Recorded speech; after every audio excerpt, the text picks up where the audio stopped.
Olá, estamos dando início a mais um programa Debates Le Monde Diplomatique Brasil, uma iniciativa do jornal Le Monde Diplomatique Brasil, em parceria com a TV PUC, com o canal universitário e com a TVT, TV dos Trabalhadores. Hoje nós vamos tratar da questão da saúde.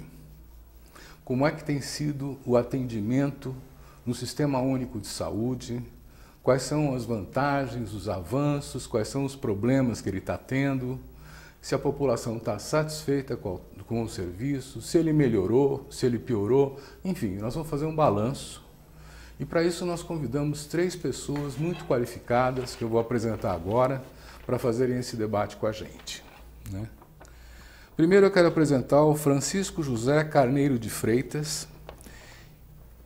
Ele é secretário de Saúde da Federação das Associações Comunitárias do Estado de São Paulo, é coordenador adjunto do Conselho Municipal de Saúde de São Paulo e é coordenador da Comissão de Políticas Públicas do Conselho Municipal de São Paulo. Muito obrigado por ter vindo aqui. Eu que agradeço.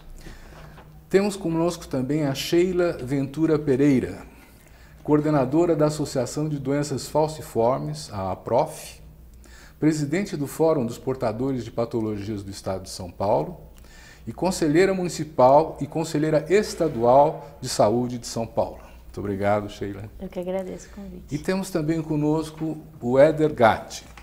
É um médico infectologista e ele é presidente do Sindicato dos Médicos do Estado de São Paulo, do CIMESP. Então, eu primeiro quero agradecer a presença de vocês, vai ser muito rica a contribuição que vocês vão nos dar. E é um começo de avaliação mesmo, quer dizer, como é que vocês estão sentindo que está sendo o atendimento da população pelo sistema de saúde? Melhorou? Piorou? O que está acontecendo? Você quer começar? Eu começo. Primeiro eu quero aqui agradecer o convite. Dizer que é uma oportunidade muito grande, né, da gente estar aqui e falar assim, um pouco sobre a questão da saúde no município de São Paulo. Como você colocou, não tá tão fácil assim, é muito difícil. Eu costumo dizer o seguinte, que a saúde do município de São Paulo está na UTI, a saúde está na UTI, porque a dificuldade ela é muito grande, né? Eu até cheguei aqui um pouco hoje aqui atrasado, né? Eu estou vindo justamente de uma unidade lá, a UBS Tietê 2, no São Mateus. E eu mais o meu amigo que estivemos juntos lá, o Leandro, que é um companheiro coordenador do Conselho Municipal, nós fomos lá para participar dessa reunião e a gente sentia assim na ponta o que realmente está acontecendo com a saúde. E a gente se deparou com vários problemas que não é só da UBS Tietê 2, mas um problema geral da rede, né? Falta de médicos, falta de dentistas, falta de profissionais. Então, consulta que você não consegue marcar, agendar uma consulta, a fila de espera é muito grande. Então, são várias dificuldades, né? Vocês puderam, por exemplo, assim, acompanhar recentemente a questão do problema dos mais médicos, né? É uma luta, um grupo de 43 médicos que estavam há 3 anos trabalhando, né, nos lugares de maior vulnerabilidade no município de São Paulo. Esses contratos eram um acordo de cooperação entre a Prefeitura Municipal de São Paulo e o Ministério da Saúde. Esse contrato ele se encerrou no dia 15 de setembro passado. Nós, as associações, a CMP, o MDM e o Movimento Popular de Saúde, nós entramos com ação, né, uma ação na Justiça para garantir o atendimento à população. Nós ganhamos a primeira ação. O juiz deu uma liminar favorável, porque ele deu 6 meses, entendendo que 6 meses era um tempo, tanto para a União, quanto a municipalidade, buscar uma solução para resolver o problema dos mais médicos. O ministro falou em várias oportunidades para a imprensa que não recorreria da decisão, desgraçadamente recorreu da decisão E o povo está lá na ponta hoje sem assistência. Eu estive essa semana também lá na freguesia do Ó, na unidade Jardim Guanabara.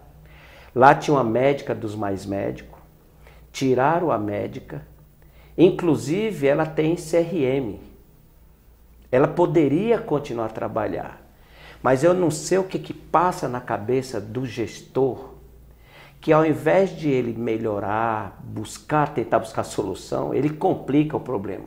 Então nós estivemos lá e comprovamos lá na unidade a fila, a falta de médicos. É uma situação que chega à irracionalidade, né? A irracionalidade.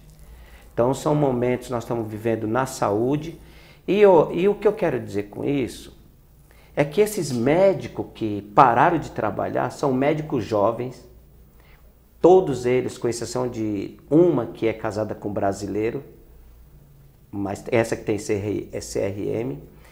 O restante são todos brasileiros, formados com o dinheiro do contribuinte no exterior, são jovens, são talentosos, fizeram especialidade em saúde da família na melhor universidade da América Latina, que é a Universidade Federal de São Paulo, e esses médicos estão aí parados, a população sofrendo,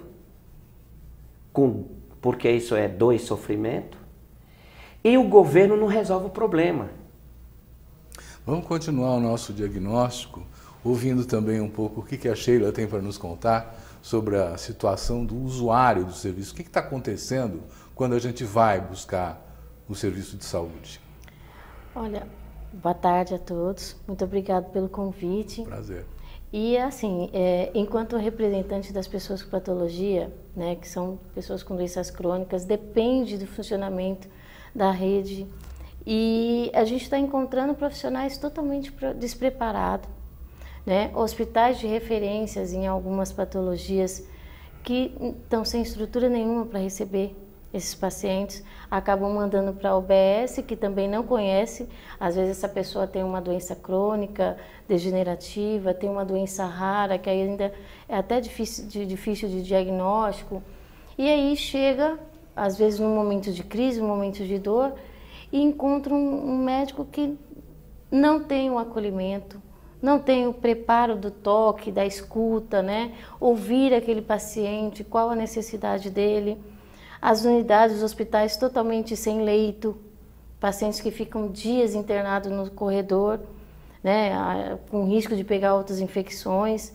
E aí a gente não entende, porque assim, você leva para o Ministério Público, você leva para o Ministério da Saúde, né, Secretaria da Saúde, para ver se consegue tomar uma providência, e nada é tomado. O que a gente observa são os serviços que estão sendo terceirizados, né? E a gente sabe que as OS acabam recebendo um bom dinheiro para que, na visão, poderia oferecer um excelente atendimento, né? Reformar as UBSs, as SASAMAs, mas não. Chega numa situação que está quebrado, o piso, até às vezes o cadeirante empurrando ali o paciente na cadeira, é ruim, as macas num estado totalmente lamentável, tudo quebrado. Às vezes ele fica sendo esperado ali na cadeira, 4, 5 horas na cadeira, com muita dor. E aí, para onde ele vai? Não tem dinheiro para pagar um plano de saúde. Hoje tem chamados os planos populares, né?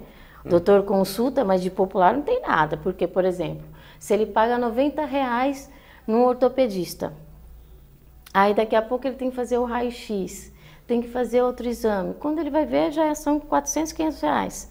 Hoje, numa situação que o número de desemprego está cada dia mais aumentando, né? Nós estamos no momento, eu faço parte do Conselho Estadual de Saúde também, e nós estamos com o GT da assistência farmacêutica. Por que foi montado esse GT? É um GT montado com os coordenadores da assistência farmacêutica da Secretaria Estadual, com conselheiros, representantes das patologias e de pessoas com deficiência e outras doenças raras. Porque nós tomamos, né, as pessoas tomam com medicamentos de alto custo. e muitas vezes não são encontrados nas redes e você precisa fazer documentação para ter acesso a essa medicação. E tem as farmácias específicas. Os medicamentos não estão vindo. Não estão vindo. Não estão vindo. E aí, quando você questiona na secretaria, não é responsabilidade da secretaria. Às vezes foi na questão de distribuição. Então, a gente tem que ir atrás. Mas o que acontece? Qual o grande perigo? Uma pessoa com uma doença crônica, ela tem um tratamento contínuo. Ela ficar uma semana sem aquele medicamento, todo um tratamento vai por água abaixo, né? Então, às vezes, são medicamentos de 4, 5 mil reais, 50 mil reais, e aí acaba faltando, essa pessoa não consegue. Já teve a questão da falta de medicamento para transplante, pessoas que conseguiram fazer o transplante, mas tem que fazer a manutenção daquilo, né, para continuar bem. E aí, se falta medicação, também desanda. Então, dentro do GT da assistência farmacêutica, a gente conseguiu fazer esse diálogo, essa ponte, para saber exatamente o que está acontecendo, qual é o público que não está chegando a medicação, para conseguir resolver. Mas são ações muito pequenas, né? Mas, enquanto isso, nós estamos perdendo vidas. Quando a pessoa não morre, ela fica com sequelas irreversíveis, que a família também acaba prejudicando não só quem fica com aquela sequela, mas toda a estrutura familiar. Queria pedir também que o Éder ajudasse a gente nesse diagnóstico. Perfeito. Como é que os médicos estão vendo isso? Olha, eu acho que para ir de encontro com o que foi dito até agora, eu diria que tivemos uma piora significativa do sistema de saúde, só que a gente tem que olhar para um referencial um pouco mais recente. Eu diria que de 2014 para cá, piorou de forma agressiva. Piorou muito, muito, em vários aspectos. Porém, é muito importante que, se nós olharmos para um outro referencial e irmos mais para trás, aí a gente começa a olhar de outra forma. Por exemplo, se nós olharmos para como era o sistema de saúde brasileiro pré-1988, pré-Constituição, onde a gente tinha um sistema de seguro social, onde só tinha acesso à saúde quem contribuía com a Previdência Social, e a gente tinha uma enorme proporção da sociedade completamente excluída a qualquer acesso a serviço de saúde. Ali, nós partimos de um patamar muito ruim. E depois de 1988, com a Constituição e toda a regulamentação que o SUS passou nos anos 90 e os avanços que tivemos nessas 2 décadas que passaram, tivemos avanços enormes, e isso a gente precisa destacar. Eu diria que o Sistema Único de Saúde foi a principal conquista social que esse país teve nas últimas décadas. Por exemplo, a gente partiu de um cenário onde nós estruturamos um programa de HIV e AIDS que garante acesso a diagnóstico e medicamento para toda a população sem custo algum. No início dos anos 90, nossas crianças tinham acesso a 5 ou 6 vacinas no calendário vacinal. Hoje são 18. Nossas crianças hoje têm acesso a uma carteira vacinal muito próxima do que é oferecido no setor privado. Na década de 90 e década de 2000, tivemos ampliação da atenção primária, o sistema de saúde se capilarizou para todo o território nacional, dando acesso a várias pessoas. Tivemos uma política de transplantes estruturadas, aumento da nossa rede hospitalar, enfim, ampliamos acesso, tivemos a criação do SAMU, ou seja, o país avançou muito. Avançou muito. Avançou da forma como nós gostaríamos que avançasse? Certamente não. Há várias ressalvas, há várias limitações, houve muita disputa, né, na criação desse sistema de saúde, só que uma coisa nós temos clareza, de 2014 para cá, estamos andando para trás. Tudo que foi colocado, tudo que foi construído está sendo desconstruído. E aí agora, uma população que viveu melhoras de condições de vida e um acesso melhor à saúde, hoje está sendo privada disso, privado de direitos básicos, como emprego, enfim, agora sendo privado também de saúde. Isso é muito recente. Então a população acaba sentindo muito. O sistema está ruim, o sistema está imperfeito, o sistema tem problemas de acesso, porém, assim, precisamos lutar pelo Sistema Único de Saúde, porque ele leva a cidadania às pessoas. E seria muito pior sem ele. Então, é porque hoje a Sheila falou do avanço do setor privado, e um setor privado que não é nada integral, que, enfim, oferece ali consultas a preços baixos, porém não traz a cura, não traz a solução para os problemas. E muitas vezes a classe trabalhadora ela acaba sendo seduzida por esse acesso ao setor privado e se esquece de brigar pelo público. Então a gente precisa olhar para essas conquistas que nós tivemos de saúde nas 2 últimas décadas, brigar para que não só tenhamos acesso ao que a gente já teve alguns anos atrás, mas avancemos e que não aconteça nenhum passo para trás. Então, vocês fazem parte desse Conselho Municipal de Saúde, né? E é uma das conquistas, né, da nossa Constituição de 1988, ter um conselho que inclusive deve participar da decisão do orçamento de saúde. O papel do Conselho, então, se transformou numa questão de funcionamento central de definição de políticas, pelo menos até algum tempo atrás. Né? Quer dizer, o que está acontecendo com a participação na área da saúde? Ela continua firme e forte ou ela deu uma fraquejada? Não, o que eu vejo, na verdade, você está corretíssimo quando aponta que essa é a função do Conselho, ou seja, institucionalmente, né? Nós estamos no organograma, né, do Sistema Único de Saúde, então da Constituição de 1988.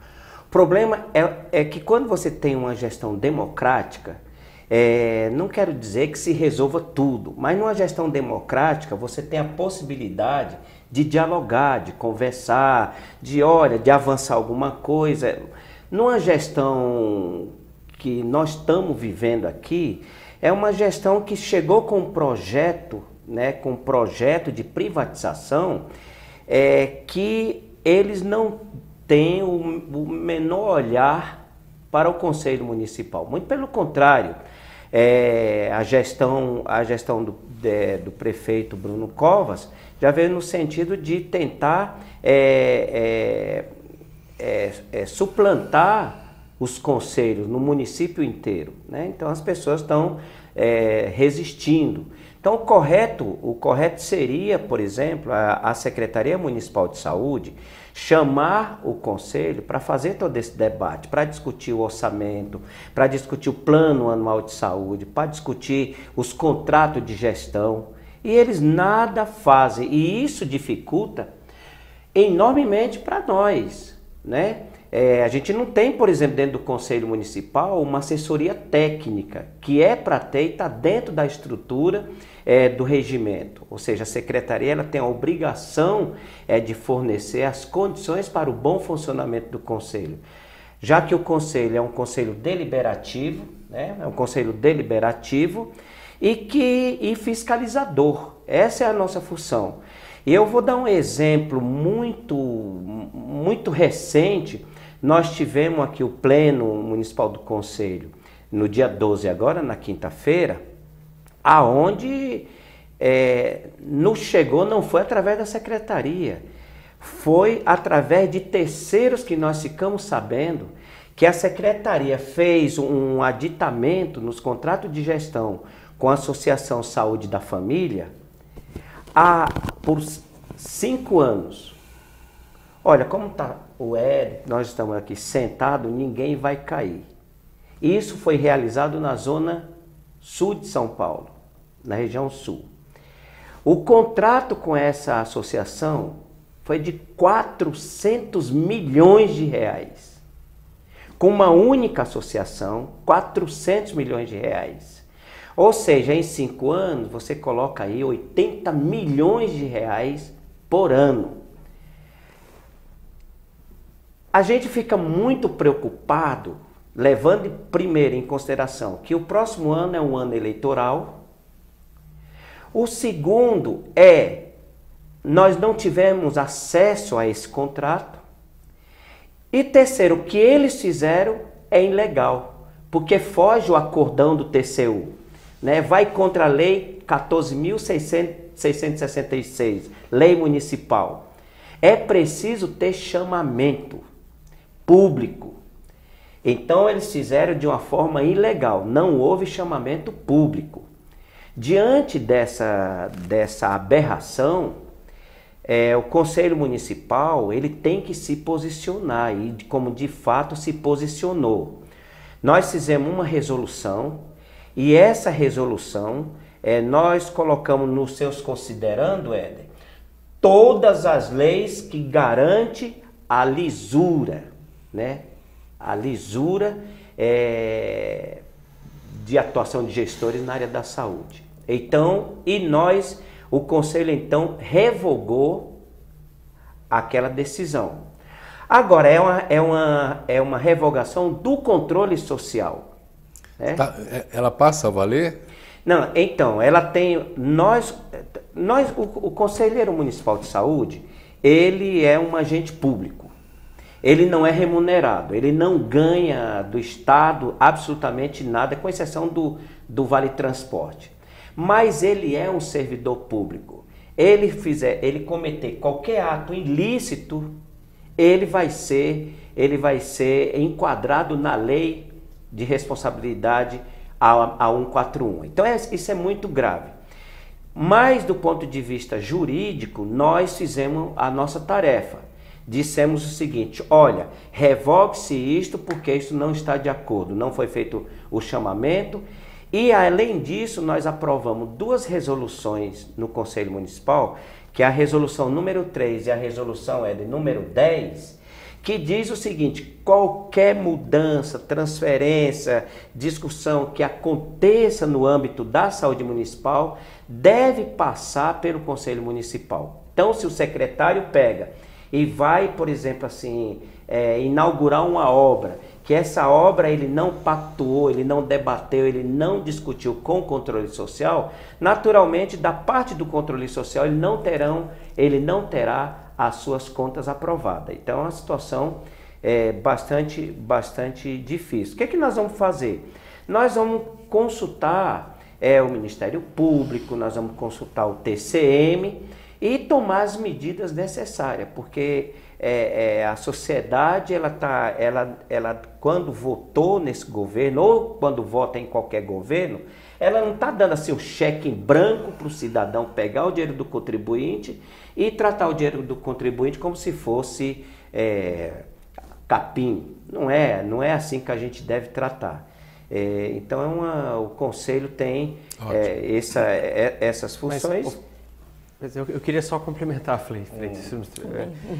Não, é porque eu acho que o controle social ele é muito importante. Concordo. Eu fui conselheiro por 2 mandatos do Conselho Municipal de Saúde. Junto comigo. Exato, fui colega dos dois, inclusive. Fomos parceiros lá. Eu acho que é um espaço importante, sim, para a gente definir políticas públicas. É um espaço de enfrentamento com a gestão. Eu acho que o mais importante é isso. Uhum. Só que a gente tem que tomar cuidado, porque a gente não pode, às vezes, depositar todas as fichas de que a solução dos problemas estão aí, porque tem gestão que dialoga, tem gestão que não dialoga. E principalmente a gestão que dialoga, às vezes, ela faz que dialoga, mas as coisas acontecem. Independente do que o Conselho acha. Né? Lembra como é que foi a discussão dos contratos de gestão aqui no município de São Paulo? Na gestão Haddad. Por outro lado, a gestão que não dialoga atropela e não está nem aí. A gente vê isso no Conselho Estadual de Saúde, a gente vê no Conselho Municipal de Saúde agora. E assim, os movimentos, principalmente segmento trabalhador e segmento usuário, trabalhadores da saúde e os usuários, enfim, a sociedade civil organizada, tem que tomar cuidado, porque às vezes a gente faz a disputa no Conselho, mas esquece de disputar a sociedade. Isso. Como eu disse na minha fala anterior, a classe trabalhadora, às vezes, ela está interessada em ter plano de saúde, porque para ela o SUS não presta, sabe? Só que a gente precisa fazer essa disputa lá, porque tudo isso que você falou é muito bom. Acho que o Conselho Municipal de Saúde e os conselheiros que lá estão têm um papel fundamental, mas eles teriam muito mais força se na hora de discutir essas coisas polêmicas tivesse lá a General Jardim, na frente da Secretaria Municipal de Saúde, lotada de gente e ajudando vocês, nós, conselheiros, enfim, a brigarmos pela saúde, porque infelizmente o gestor atropela. Então, assim, o controle social é importante, é muito importante, o papel que os conselheiros têm é importantíssimo, porém, não podemos esquecer dessa base do apoio popular Porque senão o gestor atropela e os conselhos se burocratizam, as lideranças acabam se burocratizando. Fazer uma colocação, aqui é o seguinte, nós estamos aqui de pleno acordo. O que nós fazemos? Dentro do conselho, quem é o conselho?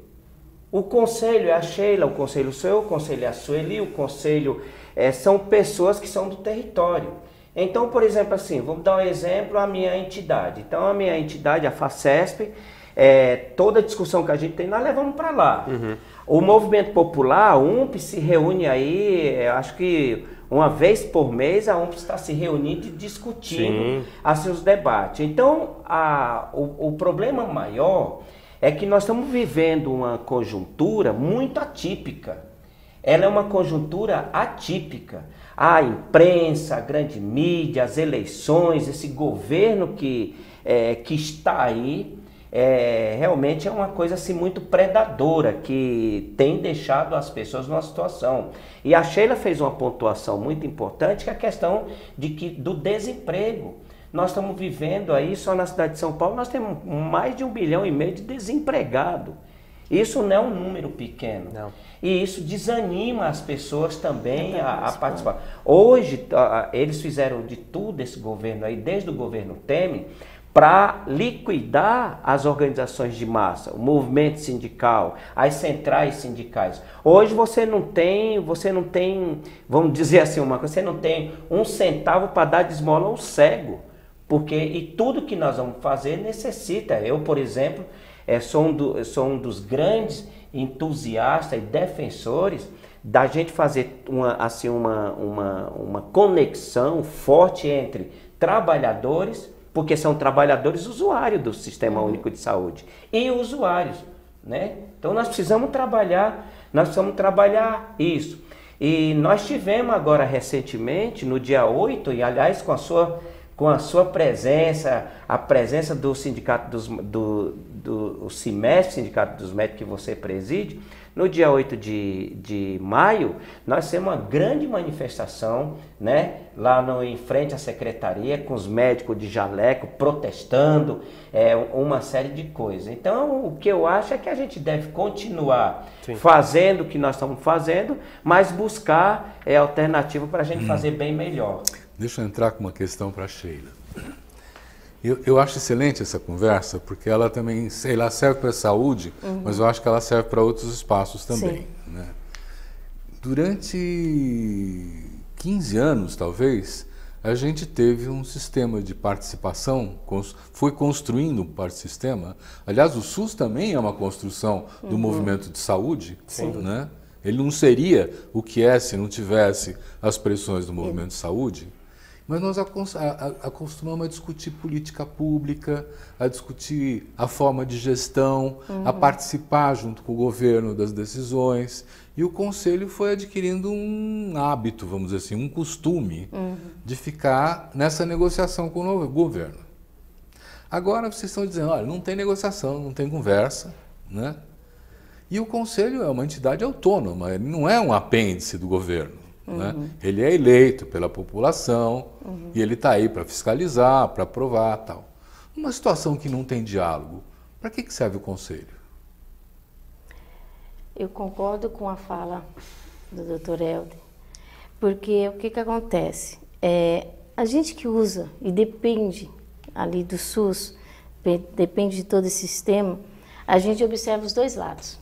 Tanto a situação do médico, quando a gente fala, né, que um hospital às vezes tem um médico para atender a população inteira de um bairro, uma médica, eu falo ali particularmente uma situação, a gente tem um hospital de referência, onde eu conversando com a médica, ela estava exausta, atendendo mais de 30 pacientes num dia, onde o prontuário que chega para ela já chega tudo trocado dos pacientes, ela tem que ficar saindo do consultório toda hora para buscar o prontuário correto, ganha muito pouco, o hospital não dá estrutura, né? E as pessoas só cobram, não ajudam, né? A gente fala tanto de direito, mas a gente esquece dos nossos deveres.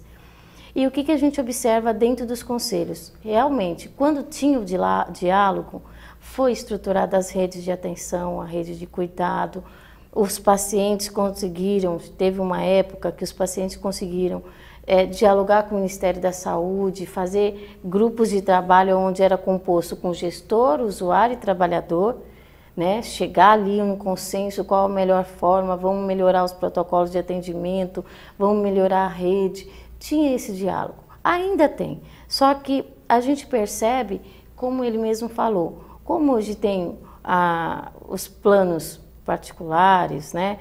O doutor consulta, essas coisas todas, tem essa fala, o SUS não presta, né? Que a fila do SUS é muito, que não sei o quê. Mas se você for ver hoje também, muitas pessoas que trabalham, que usam o plano de saúde, também fica ali 2, 3 meses também esperando uma consulta, não está mudando a realidade. Mas o que eu estou percebendo dentro do conselho? Está se perdendo o foco. Eu sou eleita, não sou eleita a Sheila para defender a minha causa, não. Eu sou eleita enquanto representante do movimento e tenho uma demanda para levar lá. Olha, a demanda é do trabalhador, é da saúde, é do desemprego, eu tenho uma demanda. Só que quando chega lá, parece que eu perco isso, né? Então eu começo a tirar a questão conselheiro como um cargo de trabalho, como status, e a gente acaba confundindo. E dentro do próprio conselho, eu sempre tive uma visão, enquanto representante de pessoas com patologia. Nós somos uma equipe. O usuário depende do trabalhador para ser atendido, para melhorar a dor dele, e o trabalhador depende da gestão, porque ele tem que ter uma boa estrutura, ele tem que ter o equipamento para poder atender, né? E a gestão depende de todos nós para ter ali a demanda e melhorar a gestão. Mas não tem mais esse diálogo. Parece que eu sou contra o trabalhador é contra o gestor e a gente acaba não conseguindo dialogar. E a questão partidária também pesa demais. Se eu trouxer uma proposta e é do partido X, não vamos aprovar porque é fulano do partido X, do partido Y.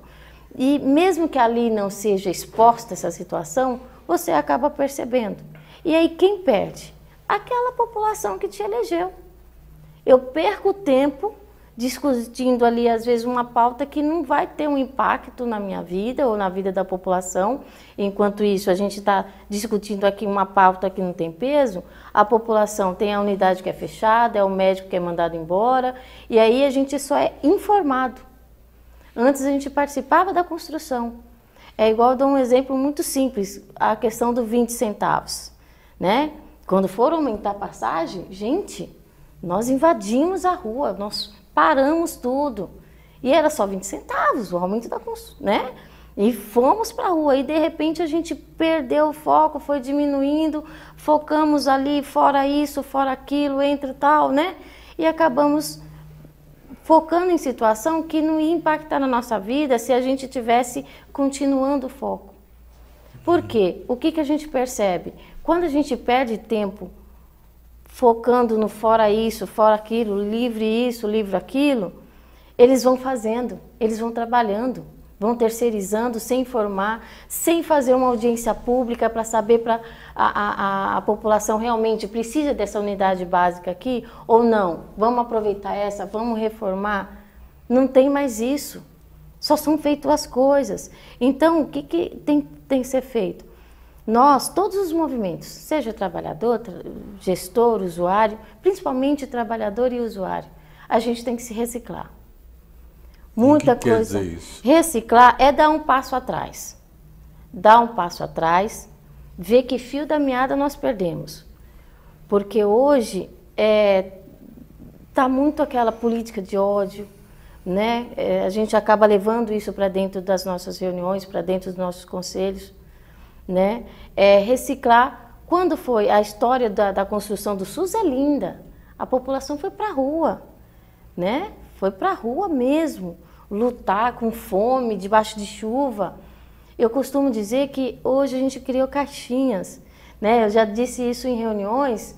As reuniões do conselho hoje poderiam voltar a ser feitas nas praças públicas, para a população saber o que o conselheiro está fazendo, o que ele está perdendo. Porque às vezes a gente diz que está representando, mas a população não sabe que eu estou representando ele, né? Então é essa forma de mudança. Vamos usar as mídias hoje, que está tão ampla, dentro de casa ali com o celular você pode gravar um vídeo, vamos levar isso para a população.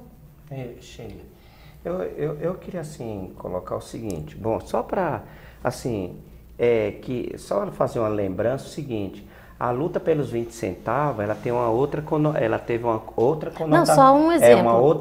Ela teve assim uma outra conotação, né?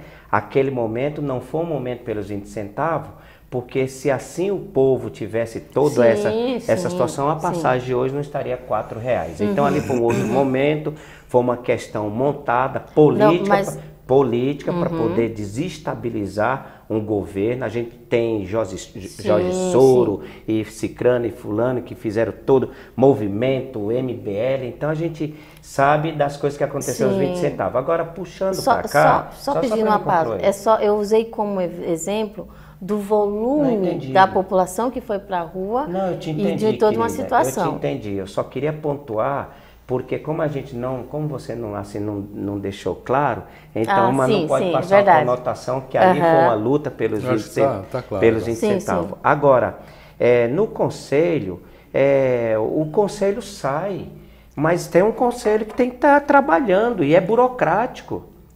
Ele está ali, agora o conselho... Agora, o que você tem? Você tem os conselhos gestores. Toda unidade básica de saúde tem o seu conselho gestor, né? Toda supervisão tem o seu conselho gestor. Então, o que nós colocamos? E a gente tem feito esse debate lá no conselho, que é justamente de levar esse debate mais para a ponta. Por exemplo, essa semana eu estive, por exemplo, lá na freguesia do Ó, nessa unidade, ouvindo a população, foi o Leandro. Agora nós viemos aqui do São Mateus, onde a gente viu lá coisas assim absurdas, e outros conselheiros estão trabalhando. Agora, tem toda uma questão que envolve aqui o conselheiro. Eu quero fazer uma defesa nesse sentido. E eu vou falar uma coisa muito importante aqui. Eu acho que tem ali uma conselheira ali de olho. Se eu estiver errado, pode me corrigir.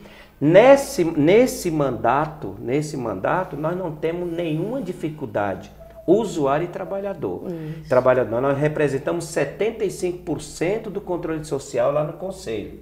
E a gente tem trabalhado em conjunto, né? Em manifestações e movimento dos trabalhadores, nós estamos lá prestando solidariedade, discutindo, né? Agora foi criado inclusive o Semestre participa com o Vitor, com o pessoal dos funcionários públicos, e nós quanto conselheiro, nós estamos trabalhando, fazendo isso. Então a gente tem, mas existe também um limite, né? Porque veja só, saco vazio não se põe em pé. Os conselheiros não são remunerados. Os trabalhadores ainda têm uma condição de se manter, de salário. E a gente não, como é que a gente vive, como é que a gente come, como é que a gente bebe, como é que a gente anda, né? A gente tem família, então todos nós... o que é o conselho? O conselho é a soma da nossa consciência, da forma que a gente encontra para poder ajudar nesse processo de dinamizar a questão da saúde no município. Muito bom. Vamos ver o que o Sindicato dos Médicos tem para avaliar. Quer dizer, eu estava repondo a questão num espaço de diálogo e participação, um governo mais aberto, tinha uma política. Agora tem um outro governo que tem uma outra disposição de não diálogo. O que o sindicato, como é que ele reage a isso? Olha, o Conselho Municipal, o Conselho Estadual, os espaços do controle social do SUS, eles são importantes, eles devem ser disputados, e a disputa lá dentro entre os segmentos deve acontecer para que as políticas andem, certo? Eu não tenho dúvida disso. Também. Porém, olha, eu consigo dar vários exemplos considerando a atuação do Sindicato dos Médicos de São Paulo. E recentemente, mais do que antes, a gente tem sido procurado com demandas cada vez mais absurdas vindas dos colegas. A gente tem desde problemas como o que está acontecendo no município de São Paulo, de hospitais onde o número de médicos está tão baixo que está causando uma sobrecarga dos colegas e colocando a população em risco de desassistência. né? A autarquia hospitalar do município de São Paulo está cheia disso, e os colegas estão nos procurando, precisa de contratação. Essa é a principal demanda, precisamos de novos colegas, de reposição profissional, para fazer os serviços andarem.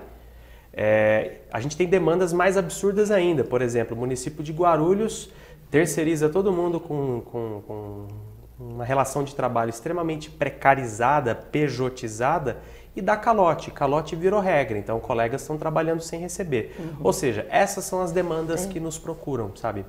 E sempre que eles nos procuram, a gente sempre tem um protocolo a seguir, porque essas situações absurdas geram desassistência, coloca a população em risco, fere o código de ética, porque não há condições mínimas para exercer a medicina, muitas vezes. Então a gente sempre cumpre o protocolo. Olha, a gente precisa comunicar o gestor, a gente precisa comunicar o Conselho Regional de Medicina, a gente precisa comunicar o Ministério Público do Estado. Quando dá para entrar na Justiça, a gente entra. Tem que comunicar o Controle Social, Conselho Municipal, Conselho Estadual, enfim, tem que atirar para todos os lados. Só que muitas vezes estas instituições não andam na velocidade que a gente precisa, não andam na velocidade que a população precisa. Então, muitas vezes, a gente precisa dar um empurrão. Então, sempre que a demanda vem para a gente sempre organiza os colegas e fala, olha, a única saída é ir para o enfrentamento. Ainda mais na conjuntura atual. Não tem jeito. Tem que pressionar gestor público, tem que ir na frente da Secretaria Municipal, tem que ir na frente da Secretaria do Estado. E se der até para paralisar as atividades, bem, na medicina isso é muito complicado, porque quando a gente para, a gente coloca as outras pessoas em risco. Mas a gente precisa fazer essa pressão. Ora, o médico, ele é uma categoria relativamente pequena frente à demanda social que ele está envolvido. Então, nessas horas, o que a gente faz? A gente procura apoio de outras categorias. Por exemplo, nas mobilizações que a gente tem feito na autarquia hospitalar municipal, a gente procura outra categoria. Por quê? Porque a falta de médico vem junto com a falta de enfermeiro, com a falta de farmacêutico, com a falta de técnico de enfermagem, falta de administrativo. Ou seja, o problema do sistema não é do médico, ele é de todos. E não tem como, a gente precisa procurar os movimentos populares, ou seja, vai atrás de associação de moradores, associação de movimentos sociais de saúde, movimento de moradias, movimentos de feministas, enfim, vários movimentos sociais que dependem daqueles serviços. Diante disso, a gente cria um substrato social que permite a gente ir para a luta. Porque não dá para... É o que a gente sempre fala para os colegas médicos. O secretário de saúde sabe que o hospital está ruim. Não adianta a gente ficar mandando ofício para o governo. Adianta, tem que mandar? Tem. Cumpre o protocolo? Cumpre. Só que vai resolver? Não vai, porque os caras estão careca de saber que a coisa está ruim. E está ruim porque eles querem que esteja ruim. Explica melhor isso. Por que eles querem que esteja ruim? Olha, é o seguinte, eu acho que assim, o SUS ele nunca foi financiado de forma adequada. Mesmo quando a gente tinha uma situação fiscal mais tranquila no país, com uma condição econômica melhor, a gente tinha a DRU, que arrancava dinheiro da Seguridade Social. DRU é a desvinculação da Receita da União, que aí retirava dinheiro da Seguridade Social para superávit primário, etc. E isso mostra que há um descompromisso, sempre houve, em todos os governos, um descompromisso com a Seguridade Social.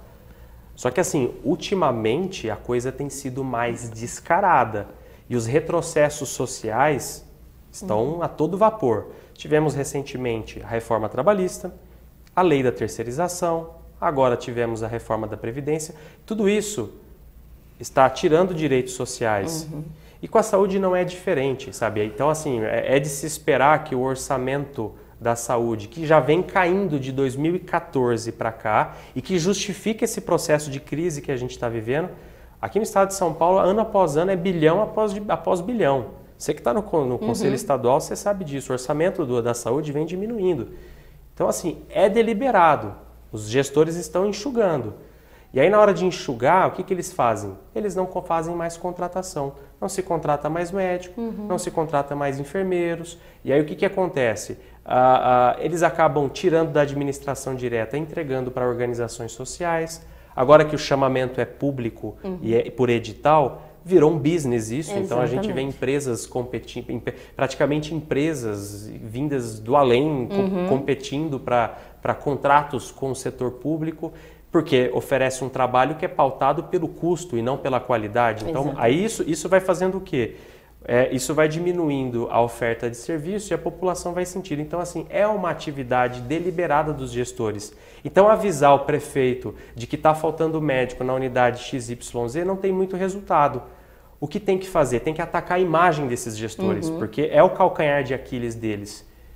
Porque assim, né, e tem que dar o nome aos bois. Quem está acabando com a saúde em São Paulo É fulano. não é o secretário, é o senhor prefeito Bruno Covas, ponto. Tranquilo. A mesma coisa vale no estado de São Paulo. Quem está acabando com a saúde do estado de São Paulo é o João Dória. Exatamente. Sabe, não adianta, porque também o que eles fazem é colocar burocratas atrás de burocratas que impedem o contato da sociedade a quem de fato manda. O que a gente tem que fazer? A gente tem que extravasar isso, porque é uma forma de respingar em quem realmente manda nesse país. Vamos falar um pouco do que é extravasar isso aí, né? Eu lembro, por exemplo, e olha que essa história é antiga, dos anos 90, que a eleição dos conselheiros, era uma coisa incrível. Quer dizer, tinha uma Kombi que passeava com um alto-falante no bairro, né? Na Zona Leste, na Zona Sul, anunciando, vem aqui votar. E tinha os cartazes dos conselheiros pregados na Kombi, e a população ia lá e votava. Quer dizer, era uma coisa meio cutucada, porque passava na frente da casa do usuário. Mas era assim, vamos chamar a sociedade para escolher e respaldar os conselheiros. Né? Eu queria, eu acho Diga. muito legal isso aí, até por uma questão do saudosismo, daquela forma que a gente tinha, assim, né, de atuar nos territórios e tal, e a dificuldade, que parece que quanto mais dificuldade, mais a gente estava lá e enfrentava. Mas eu queria voltar na questão que o Éder pontuou, da questão do orçamento do município. Hoje, por exemplo, São Paulo tem, o município de São Paulo, a Secretaria Municipal de Saúde, ela tem o segundo maior orçamento do município. Primeiro a Prefeitura, segundo a Secretaria. Então, em torno de 12,6, 12,8 bilhões. Então, não é pouco dinheiro, Éder. É muito dinheiro. O problema o problema também é gestão e o objetivo que essa política traz e quer implantar a todo custo. Então, desse valor monstruoso que São Paulo arrecada para a saúde, 56% é destinado para as organizações sociais. Como eu falei lá no começo, eles fazem um aditamento e jogam, por exemplo, 400 milhões para qual é a contrapartida disso? Né? E aí é o seguinte, então nós queremos fazer, ele fez uma pergunta muito importante, como é que fica se não tem o diálogo? Para que existe o conselho? Não, o conselho quer dialogar. Não importa com quem está lá, porque quem está lá foi a população que elegeu. Paciência. A população, ao longo desse processo, precisa enxergar onde errou e tentar se corrigir na primeira estação que o trem chegar. Porque eles estão aí. É como eu falei, também a população não deu um cheque em branco para eles acabar com a atenção básica no país. Todos nós sabemos que quase 85%, ele é médico, pode confirmar isso, 85% das doenças são tratadas lá na ponta, na porta de entrada, na atenção básica.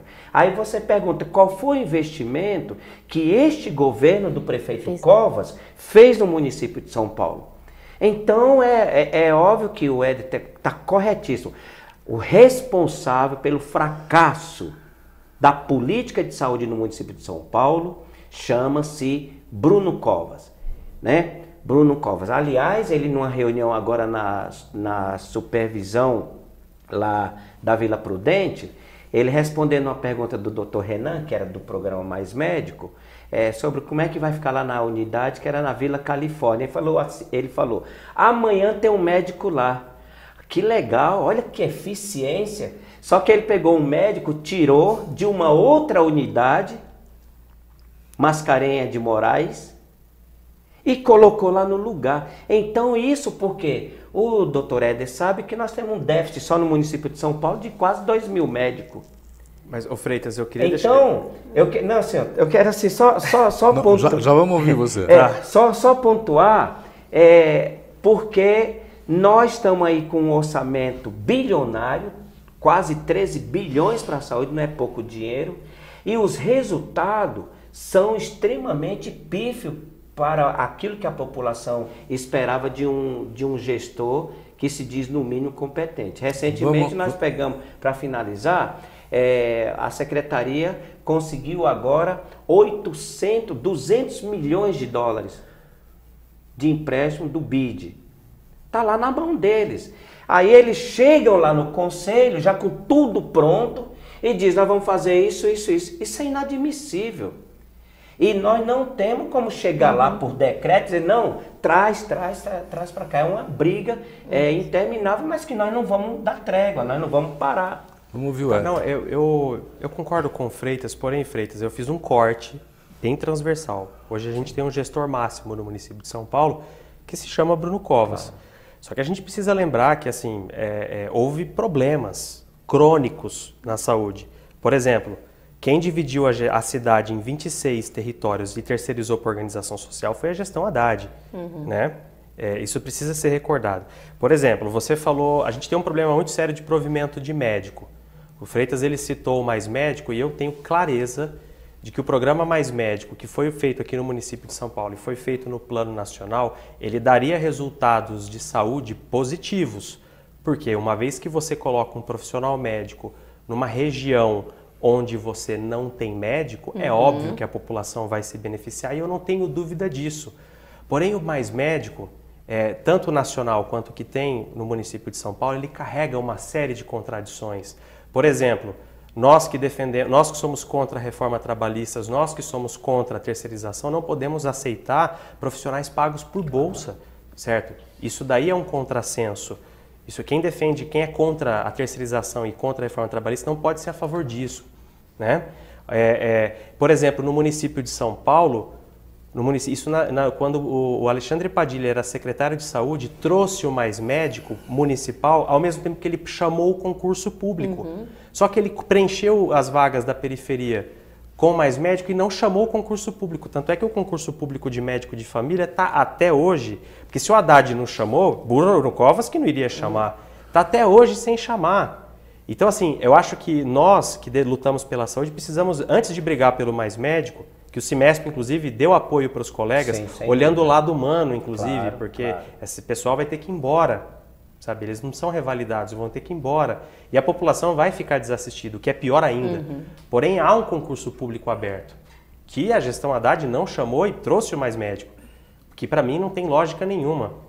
Então, assim, a pressão tem que ser agora, já que perdemos, já que não tem mais médico, é que a prefeitura contrate médico CLT, e melhor, ou que chame esses profissionais que estão concursados e não foram chamados até agora. Verdade. Porque, veja, não adianta a gente brigar por uma política pública que foi feita para dar errado. Mas médico foi feito para dar errado. Porque, assim, é uma política temporária, é uma pós-graduação que foi usada para provimento. Sabe, ele tinha tudo para dar errado. E assim, é complicado, porque colocaram colegas médicos formados no exterior em uma condição muito precária. Precária assim, ele só tinha aquilo para trabalhar. Eles não têm mais a oportunidade de revalidação e são colocados em unidades onde eles não têm opção de trabalhar em outro lugar. Então, acho que a gente tem que ter clareza de que assim, existe um problema atual. Existe um problema atual. O problema atual tem um responsável, que é o gestor que está agora. Só que a gente precisa olhar para trás e também fazer algumas análises críticas do que aconteceu. Porque senão a gente fica brigando para voltar aos erros do passado. E a gente não tem que lutar pelos erros do passado, a gente tem que brigar para melhorias pelo nosso futuro. Ou seja, tem que ter concurso público para colocar médico lá na ponta. Mas eu queria fazer uma colocação, por exemplo, assim, quanto usuário, do ponto de vista da minha consciência, eu tenho claro tudo que você está colocando. O problema é que o usuário, na sua essência, o usuário, aliás, eu costumo falar isso, né, Sueli? Eu pergunto assim, olha, Quando fica essa briga OS e administração direta, usuário, eu costumo perguntar assim, olha, meio. quando o usuário chega na porta de uma unidade hospitalar ou numa unidade básica de saúde, ele pergunta, ele está morrendo e pergunta, olha, aqui o que é direta ou é indireta? Não, ele não vai fazer essa pergunta, ele quer resolver o seu problema e o Estado tem que dar resposta para isso. Aí você vê o seguinte, eu concordo tudo contigo e me disponho a essa luta. Inclusive meu zap está com a mensagem que eu estou mandando. Quando terminar aqui você vai ver a mensagem que eu estou falando com relação à questão dos médicos e não dos mais médicos. Agora, o que eu acho essa questão de mais médico, não mais médico, é porque não vejo que foi para dar certo, foi justamente para dar certo. Porque você tem um país onde você tinha 60 milhões de brasileiros vivia na exclusão social da saúde, não tinha acesso a uma consulta. Quando vieram mais de 18 mil médicos para cá, essas pessoas passaram a ter qualidade de vida, passou a melhorar. Você é médico e você tem contribuído muito para amenizar a dor e o sofrimento do nosso povo. Esse é o ponto passivo. Então, do ponto de vista de nós, usuários, nós queremos médico. Agora, é óbvio, nós não queremos um trabalho precarizado, nós somos contra o trabalho precarizado. Então, o que nós temos que fazer? Nós fizemos muito pouco, aí por isso nós temos que fazer autocrítica, Nós fizemos pouco, movimento sindical, sindicato dos médicos e outros. Você tem os enfermeiros, por exemplo, pega o enfermeiro da direta e pega o enfermeiro da organização social. Veja qual é o salário dos dois. Sim. Pegue um médico das diretas e pegue um médico das organizações sociais. É isso que nós temos que fazer o debate. E além disso, nós temos o usuário, ele não vai querer saber o que é direta, o que é indireta. Exato. Porque hoje, por exemplo, quase 90%, 85%, mais claro, 85% da saúde do município de São Paulo está na mão das organizações sociais. Nós temos hoje na organização direta apenas 70 unidades. 70 unidades básicas de saúde para 459. O restante está tudo na mão. E aí é o seguinte, o governo do Haddad teve erro, lógico que teve erro. O governo do presidente Lula também teve uma pancada de erro. O que nós consideramos são os acertos, que foram muito maior do que os erros. Nós vamos, ao longo da história, tentar unir forças, somar as nossas bases, os conhecimentos, a nossa disposição de luta para poder fazer essa correção. Porque nós aqui defendemos o Sistema Único de Saúde. Eu acho que o que nos une nesse momento e ao longo dessa história é a nossa luta para ter dignidade, né? E o Sistema Único de Saúde, na minha avaliação, foi o maior programa de inclusão social que fez esse país. Né? Isso em função, você tem que ter saneamento básico, você tem que ter educação, você tem que ter moradia, você tem que ter lazer, né? Você tem que ter arte, cultura, né? Para você poder realmente exercer a cidadania. Sim. Vamos dar a palavra para a Sheila. Sheila, daqui para frente, o que é que nós temos que fazer? Quer dizer, o que o conselheiro tem que fazer, o que o usuário tem que fazer?